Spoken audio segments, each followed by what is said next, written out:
Hey guys, welcome back. So today we're talking about one of the most famous plants in all of Ayurveda, Ashwagandha.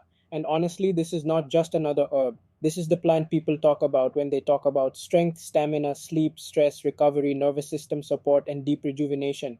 So in this video, we're going to understand Ashwagandha like a story. And if you watched my previous video on Guduchi, this one is going to become even easier because in that video we talked about Guduchi, the immortal vine, the plant of immunity, fever, tridosha balance, and Rasayana.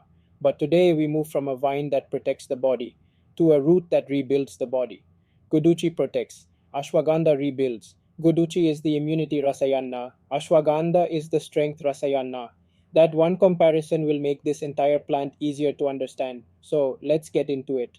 First, the identity. Ashwagandha's botanical name is Withania Somnifera Dunal. Its family is Solanaceae. Now don't skip that family name because Solanaceae is also the family of plants like Datura and Makoi. So think about how wild that is. In the same family you have Datura, a dangerous toxic plant, and Ashwagandha, one of Ayurveda's most famous Rasayana plants. That contrast makes it unforgettable.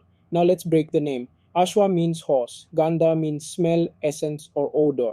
So Ashwagandha literally carries the idea of a horse: strength, stamina, power, and vitality. And once you understand that, the synonyms start making sense. Ashwagandha, Hayava, Turangi-gandha all contain a horse reference, all point to Balya plus Vajikara karma.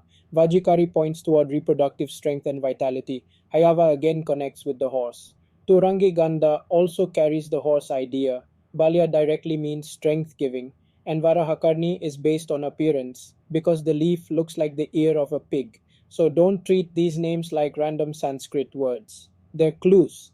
Most of them are telling you the same thing. This is a plant of strength, vitality, stamina, and rebuilding. That is the personality of Ashwagandha. Now let's move to the real core, Rasa Panchaka. This is where Ashwagandha becomes interesting. Its rasa are Tikta, Kashaya, and Madhura, bitter, astringent, and sweet. That already tells us this plant is not simple. It has three tastes, which means its action is layered. Its guna are Laghu and Snigdha. Laghu means light, Snigdha means unctuous, oily, nourishing, and Snigdha is the word you should pay attention to. Because Ashwagandha is not just stimulating the body, it is nourishing the body, it is restoring the body, it is helping rebuild what has been depleted. Its Veerya is Ushna, hot. That means Ashwagandha warms the system, it activates the body, it helps with coldness, stiffness, weakness, low energy, and Vata Kapha type conditions. And now comes the most important part. Ashwagandha's Vipaka is Madhura, sweet post digestive effect. Now, if you remember my Guduchi video, we saw something very similar there. Guduchi also has Tikta and Kashaya taste, but its Vipaka is Madhura.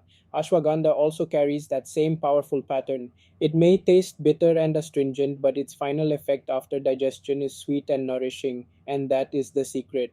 Because Madhura Vipaka means restoration, it means nourishment, it means tissue building, it means long term strength. So here is the easiest way to remember Ashwagandha. It activates the body through Ushna Veerya and it rebuilds the body through Madhura Vipaka. That's the whole plant in one sentence. Hot potency wakes the system up. Sweet Vipaka rebuilds the system. That is why Ashwagandha is both Balya and Brimhana. It gives strength and it builds tissue. So here is trick for memory. The king makes lovely stuff, making us strong.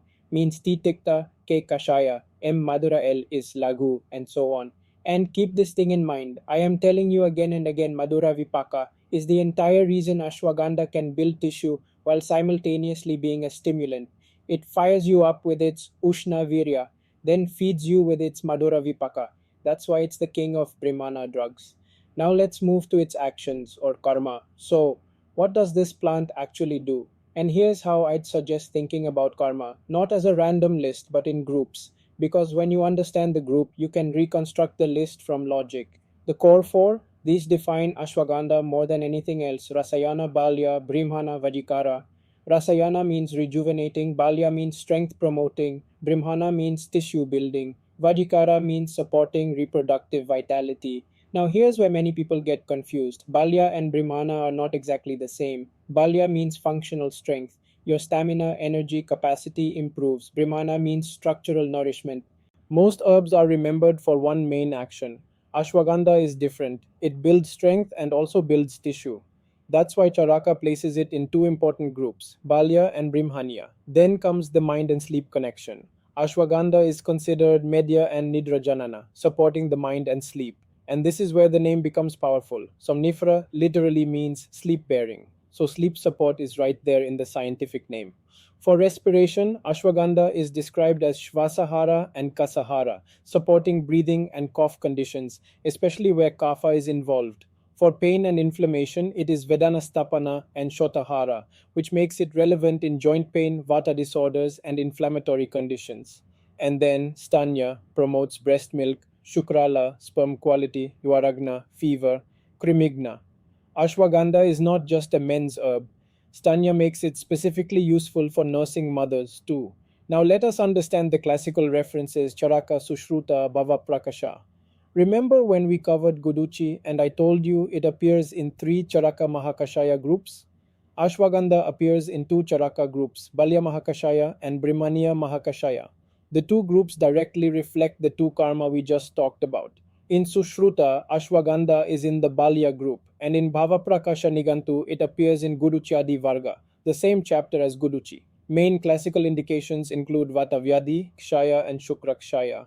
Key formulations include Ashwagandha Rishtam and Ashwagandha Churna with warm milk. Specifically for neurological conditions, Ashwagandha Grita is used. In previous video, we have also seen Guduchi Connection, same Varga, same company. Remember Guduchi from our previous video? Interestingly, Ashwagandha is in the same Guduchiadi Varga in Bhava Prakasha, and in Charaka, both are connected with strength building groups. Now let's look at the chemistry. What's inside Ashwagandha and why it actually matters. Chemistry, and just like with Guduchi, where we had arabinogalactan as the immunomodulatory backbone, Ashwagandha has its own signature compound group, Withanolides. Withanolides are steroidal lactones, and the most important individual compound is Withaferin A. This one handles the anti-inflammatory, neuroprotective, and immunomodulatory effects. It's also being studied for anti-tumor properties in current research. It interferes with how cancer cells divide in lab studies. Withanolide D is specifically the adaptogenic compound. It's what brings cortisol down and helps the body manage chronic stress. Sitoindosides, glycowithanolides, explain the Rasayana and media effects at a cellular level. Then the alkaloids, Withania Somnifera, and there it is again, Somnifera connecting straight back to the Nidrajanana karma and the species name, Withanine anaferin. Chemically, Guduchi and Ashwagandha are very different. Guduchi is known for immunomodulatory polysaccharides, while Ashwagandha is known for Withanolides. Different compounds, different pathways, but both support immunity, strength, and Rasayana effects. Before we wrap up, let's compare Ashwagandha with Shatavari and Guduchi. Ashwagandha and Shatavari both are Rasayana, both support strength and nourishment, and both have Madhura Vipaka. But the key difference is Veerya. Ashwagandha is Ushna, heating. Shatavari is Shita, cooling. So remember, Shatavari cools, Guduchi protects, and Ashwagandha builds. Alright, let's do a really quick recap and then I'll let you go. Rasa, Tikta, Kashaya, Madhura, Vipaka, Madhura, not Katu. Veerya, Ushna, core actions, Rasayana, Balya, Brimhana, Vajikara. So remember the final anchor, Shatavari cools, Guduchi protects, Ashwagandha builds. Guys, if this video helped you, share it with one friend who is studying the same topic.